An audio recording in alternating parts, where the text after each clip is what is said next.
ನಮಸ್ತೆ ವೀಕ್ಷಕರೇ, ನಾನು ಈ ದಿನ ಹೊಸ ವಿಧಾನದಲ್ಲಿ ಕ್ಯಾರೆಟ್ನಲ್ಲಿ ಫ್ರೂಟ್ ಡೆಸರ್ಟ್ ಅಥವಾ ಫ್ರೂಟ್ ಸಲಾಡ್ ಯಾವ ರೀತಿ ಮಾಡೋದು ಅಂತ ತೋರಿಸ್ಕೊಡ್ತಾ ಇದ್ದೀನಿ. ತುಂಬಾ ರುಚಿಯಾಗಿರುತ್ತೆ, ತುಂಬ ಸುಲಭವಾಗಿ ಮಾಡಬಹುದು. ಹಾಗೆ ನಿಮಗೆ ಈ ವಿಡಿಯೋ ಇಷ್ಟ ಆದರೆ ಪ್ಲೀಸ್ ವಿಡಿಯೋನ ಲೈಕ್ ಮಾಡಿ ಮತ್ತು ಚಾನಲ್ಗೆ ಸಬ್ಸ್ಕ್ರೈಬ್ ಮಾಡಿ. ಈಗ ಕ್ಯಾರೆಟ್ನಲ್ಲಿ ಫ್ರೂಟ್ ಡೆಸರ್ಟ್ ಯಾವ ರೀತಿ ಮಾಡೋದು ಅಂತ ನೋಡ್ಕೊಳ್ಳೋಣ ಬನ್ನಿ. ಮೊದಲು 3 ದಪ್ಪ ಕ್ಯಾರೆಟ್ನ ಈ ರೀತಿ ತುರಿದಿಟ್ಕೊಳ್ತಾ ಇದ್ದೀನಿ. ನಿಮಗೆ ಸ್ವೀಟ್ ಎಷ್ಟು ಪ್ರಮಾಣದಲ್ಲಿ ಬೇಕು ಅಷ್ಟು ಪ್ರಮಾಣದಲ್ಲಿ ಕ್ಯಾರೆಟ್ನ ಉಪಯೋಗಿಸಬೇಕಾಗುತ್ತೆ. ನಂತರ ಮತ್ತೊಂದು ಪ್ಯಾನ್ಗೆ 2 ಟೇಬಲ್ ಸ್ಪೂನಷ್ಟು ತುಪ್ಪ ಹಾಕ್ಕೊಳ್ತಾ ಇದ್ದೀನಿ. ಈಗ ತುಪ್ಪನ ಕರಗಲಿಕ್ಕಿಟ್ಟಿದ್ದೀನಿ. ಜಾಸ್ತಿ ಪ್ರಮಾಣದಲ್ಲಿ ತುಪ್ಪ ಉಪಯೋಗಿಸೋ ಅವಶ್ಯಕತೆ ಇರೋದಿಲ್ಲ, ಕೇವಲ 2 ಟೇಬಲ್ ಸ್ಪೂನಷ್ಟು ತುಪ್ಪ ಉಪಯೋಗಿಸಿದ್ರೆ ಸಾಕು. ಈಗ ತುರಿದಿರುವಂಥ ಕ್ಯಾರೆಟ್ ಹಾಕ್ಕೊಳ್ತಾ ಇದ್ದೀನಿ. ಒಟ್ಟು 3 ದಪ್ಪ ಕ್ಯಾರೆಟ್ಗೆ 2 ಕಪ್ಪಷ್ಟು ತುರಿದಿರುವಂಥ ಕ್ಯಾರೆಟ್ ಆಗಿದೆ. ಈಗ ಊರಿನ ಮೀಡಿಯಂ ಫ್ಲೇಮಲ್ಲಿ ಇಟ್ಕೊಂಡು ಕ್ಯಾರೆಟ್ನ ಚೆನ್ನಾಗಿ ಹುರಿದಿಟ್ಕೊಳ್ತಾ ಇದ್ದೀನಿ. ಈಗ ನೋಡಿ, ಕ್ಯಾರೆಟ್ ಬಣ್ಣ ಬದಲಾಗಿದೆ ಮತ್ತು ಸಾಫ್ಟ್ ಆಗಿದೆ. ಈ ರೀತಿ ಕ್ಯಾರೆಟ್ ಬಣ್ಣ ಬದಲಾಗಿದ್ರೆ ಸಾಕು, ತಕ್ಷಣವೇ ತೆಗೆದಿಟ್ಕೊಳ್ಳಿ. ಒಂದು 5 ನಿಮಿಷ ಊರಿನ ಮೀಡಿಯಂ ಫ್ಲೇಮಲ್ಲಿ ಇಟ್ಕೊಂಡು ಕ್ಯಾರೆಟ್ನ ಹುರಿದಿಟ್ಕೊಂಡ್ರೆ ಸಾಕು. ನಂತರ ಅದೇ ಪ್ಯಾನ್ಗೆ 3 ಕಪ್ಪಷ್ಟು ಹಾಲು ಹಾಕ್ಕೊಳ್ತಾ ಇದ್ದೀನಿ. ನಿಮಗೆ ಸ್ವೀಟ್ ಕಡಿಮೆ ಪ್ರಮಾಣದಲ್ಲಿ ಬೇಕು ಅನಿಸಿದ್ರೆ ಹಾಲಿನ ಪ್ರಮಾಣ ಕಡಿಮೆ ಮಾಡ್ಕೊಳ್ಳಿ, ಅಥವಾ ಜಾಸ್ತಿ ಪ್ರಮಾಣದಲ್ಲಿ ಬೇಕು ಅನಿಸಿದ್ರೆ ಹಾಲಿನ ಪ್ರಮಾಣ ಜಾಸ್ತಿ ಮಾಡ್ಕೋಬೇಕಾಗತ್ತೆ. ಈಗ ಊರಿನ ಲೋ ಫ್ಲೇಮಲ್ಲಿ ಇಟ್ಕೊಂಡು 1 ನಿಮಿಷ ಹಾಲನ್ನು ಕುದಿಲಿಕ್ಕೆ ಇಟ್ಕೊಳ್ತಾ ಇದ್ದೀನಿ. ಇದೇ ಸಮಯದಲ್ಲಿ ಮಿಕ್ಸಿ ಜಾರಿಗೆ 7 ಗೋಡಂಬಿ ಹಾಕ್ಕೊಳ್ತಾ ಇದ್ದೀನಿ, ಹಾಗೆ 7 ಬಾದಾಮಿ ಹಾಕ್ಕೊಳ್ತಾ ಇದ್ದೀನಿ. ಈಗ ನುಣ್ಣಗೆ ರುಬ್ಬಿಟ್ಕೊಳ್ತಾ ಇದ್ದೀನಿ. ಬಾದಾಮಿನ ನೀರಲ್ಲಿ ನೆನೆಸೋ ಅವಶ್ಯಕತೆ ಇರೋದಿಲ್ಲ, ಹಾಗೆ ಡೈರೆಕ್ಟಾಗಿ ಮಿಕ್ಸಿ ಜಾರ್ಗೆ ಹಾಕ್ಕೊಳ್ಳಿ. ನಂತರ ಈ ಹುರಿದಿರುವಂಥ ಕ್ಯಾರೆಟ್ನ ಹಾಕ್ಕೊಳ್ತಾ ಇದ್ದೀನಿ. ತುಪ್ಪದಲ್ಲಿ ಮೊದಲು ಹುರಿದಿದ್ವ ಅದನ್ನು ತಣ್ಣಗಾದ ನಂತರ ಅಷ್ಟೇ ಈ ರೀತಿ ಮಿಕ್ಸಿ ಜಾರ್ಗೆ ಹಾಕ್ಕೊಂಡಿದ್ದೀನಿ. ಹಾಗೆ 1/4 ಕಪ್ಪಷ್ಟು ನೀರನ್ನು ಹಾಕ್ಕೊಳ್ತಾ ಇದ್ದೀನಿ. ನುಣ್ಣಗಾಗಬೇಕು, ಅದಕ್ಕೋಸ್ಕರ ಸ್ವಲ್ಪ ನೀರನ್ನು ಹಾಕ್ಕೊಂಡು ನುಣ್ಣಗೆ ರುಬ್ಬಿಟ್ಕೊಳ್ತಾ ಇದ್ದೀನಿ. ಈಗ ನೋಡಿ, ಕ್ಯಾರೆಟ್ ಮತ್ತು ಗೋಡಂಬಿ ಬಾದಾಮಿ ಮಿಶ್ರಣ ಚೆನ್ನಾಗಿ ನುಣ್ಣಗೆ ರುಬ್ಬಿಟ್ಕೊಂಡಿದ್ದೀನಿ. ಈಗ ಈ ರುಬ್ಬಿರುವಂಥ ಕ್ಯಾರೆಟ್ ಮಿಶ್ರಣ ಹಾಲಿಗೆ ಹಾಕ್ಕೊಳ್ತಾ ಇದ್ದೀನಿ. ನಂತರ ಚೆನ್ನಾಗಿ ಮಿಕ್ಸ್ ಮಾಡ್ಕೋಬೇಕಾಗತ್ತೆ. ಈ ಸಮಯದಲ್ಲಿ ಊರಿನ ಮೀಡಿಯಂ ಫ್ಲೇಮಲ್ಲಿ ಇಟ್ಕೊಂಡು ಈ ರೀತಿ ಕಂಟಿನ್ಯೂಯಸ್ ಆಗಿ ಮಿಕ್ಸ್ ಮಾಡ್ಕೊಳ್ತಾ ಇದ್ದೀನಿ.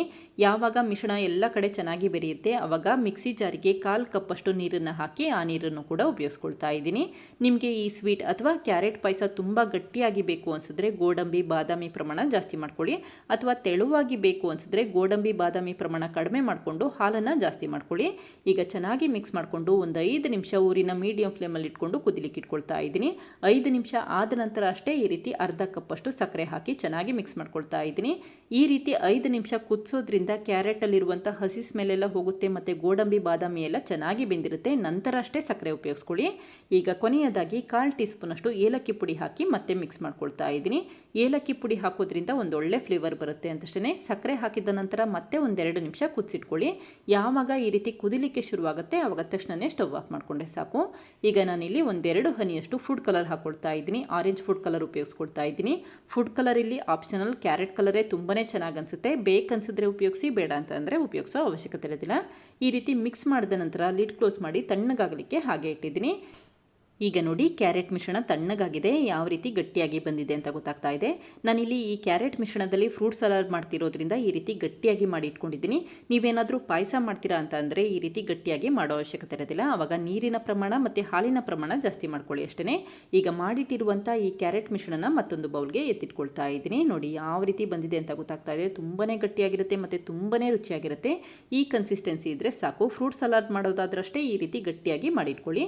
ನಂತರ 1-2 ಟೇಬಲ್ ಸ್ಪೂನಷ್ಟು ಸಣ್ಣದಾಗಿ ಹೆಚ್ಚಿರುವಂಥ ಬಾದಾಮಿ, ಹಾಗೆ 2 ಟೇಬಲ್ ಸ್ಪೂನ್ ಸಣ್ಣದಾಗಿ ಹೆಚ್ಚಿರುವಂಥ ಗೋಡಂಬಿ ಹಾಕಿದ್ದೀನಿ. ಈಗ 1 ಟೇಬಲ್ ಸ್ಪೂನಷ್ಟು ಸಣ್ಣದಾಗಿ ಹೆಚ್ಚಿರುವಂಥ ಪಿಸ್ತಾ ಹಾಕಿದರೆ 1 ಟೇಬಲ್ ಸ್ಪೂನಷ್ಟು ಒಣ ದ್ರಾಕ್ಷಿ ಹಾಕಿ ಚೆನ್ನಾಗಿ ಮಿಕ್ಸ್ ಮಾಡ್ಕೊಳ್ತಾ ಇದ್ದೀನಿ. ಈ ರೀತಿ ಮಿಕ್ಸ್ ಮಾಡಿದ ನಂತರ ಹಣ್ಣುಗಳನ್ನ ಉಪಯೋಗಿಸಬೇಕಾಗತ್ತೆ. ನಾನಿಲ್ಲಿ 1 ಸೇಬನ್ನು ಸಣ್ಣದಾಗಿ ಕಟ್ ಮಾಡಿ ಹಾಕ್ಕೊಳ್ತಾ ಇದ್ದೀನಿ. ಹಾಗೆ 1-2 ಬಾಳೆಹಣ್ಣನ್ನು ಕಟ್ ಮಾಡಿ ಹಾಕ್ಕೊಳ್ತಾ ಇದ್ದೀನಿ. ನಿಮ್ಮ ಮನೆಯಲ್ಲಿ ಯಾವ ರೀತಿ ಹಣ್ಣುಗಳಿರುತ್ತೆ ಅದನ್ನೇ ಉಪಯೋಗಿಸಬಹುದು.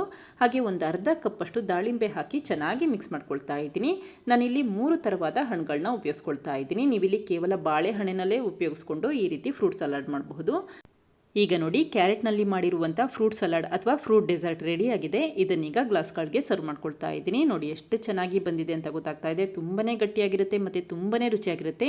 ಈ ರೀತಿ ಫ್ರೂಟ್ ಸಲಾಡ್ ಮಾಡಲಿಕ್ಕೆ ಕಸ್ಟರ್ಡ್ ಪೌಡರ್ ಅಥವಾ ಮಿಲ್ಕ್ ಪೌಡರ್ ಉಪಯೋಗಿಸೋ ಅವಶ್ಯಕತೆ ಇರೋದಿಲ್ಲ. ಮನೆಯಲ್ಲಿರುವಂಥ ಕ್ಯಾರೆಟ್ನಲ್ಲೇ ಈ ರೀತಿ ಫ್ರೂಟ್ ಕಸ್ಟರ್ಡ್ ಮಾಡಬಹುದು, ತುಂಬಾ ರುಚಿಯಾಗಿರುತ್ತೆ. ಈಗ ಸ್ವಲ್ಪ ಕಟ್ ಮಾಡಿರುವಂಥ ಬಾಳೆಹಣ್ಣಿನಿಂದ ಈ ರೀತಿ ಡೆಕೋರೇಟ್ ಮಾಡ್ಕೊಳ್ತಾ ಇದ್ದೀನಿ.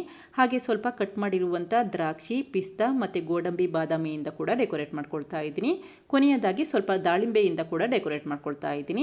ನೋಡಿದ್ರಲ್ಲ ಫ್ರೆಂಡ್ಸ್, ಎಷ್ಟು ಸುಲಭವಾಗಿ ಕ್ಯಾರೆಟ್ನಲ್ಲಿ ಹೆಲ್ದಿಯಾದ ಫ್ರೂಟ್ ಡೆಸರ್ಟ್ ಯಾವ ರೀತಿ ಮಾಡಿದೆ ಅಂತ ಗೊತ್ತಾಯ್ತಲ್ವಾ.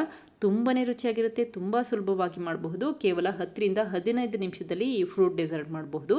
ನೀವು ಕೂಡ ಒಮ್ಮೆ ಪ್ರಯತ್ನಿಸಿ, ಖಂಡಿತ ಇಷ್ಟಪಡ್ತೀರಾ. ಮಕ್ಕಳಿಗೂ ಕೂಡ ತುಂಬಾ ಇಷ್ಟ ಆಗುತ್ತೆ. Thank you. ಲೈಕ್ ಮಾಡಿ ಮತ್ತು ಸಬ್ಸ್ಕ್ರೈಬ್ ಮಾಡಿ.